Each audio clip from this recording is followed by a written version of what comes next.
Hello guys, in this video we will see how to install latest version of Google Chrome on Fedora Linux.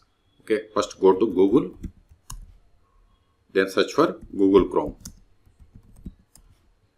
Then click on this link, that is the fast and secure web browser. Click on download Google Chrome. Then for Fedora Linux we have to select this RPM.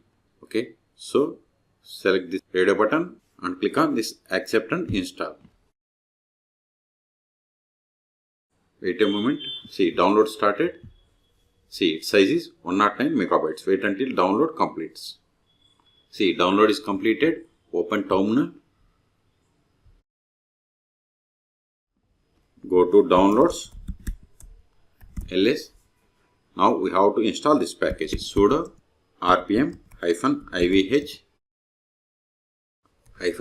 no deps. Then give the Google Chrome RPM package. Give the tab to autofill and hit enter.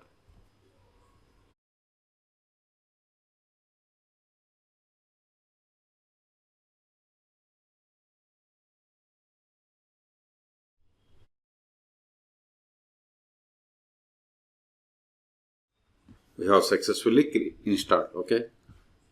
Go to start. Show applications. See here we have the Google Chrome. Click on it. See here we have the Google Chrome. If you want to make Google Chrome as the default browser, you have to keep the checkbox. And if you want to send usage stats and cross reports to Google, you have to select the checkboxes. At this moment I don't want both, so unselect them and click on OK. Maximize it. Don't sign in. Got it. See, we got the Google Chrome. Okay. After the installation, remove this package. It is not required anymore. Hit enter. ls. So we have cleared the space. So in this video we have seen how to install Google Chrome latest version on Fedora Linux. For more tutorials, please subscribe my channel. Thank you.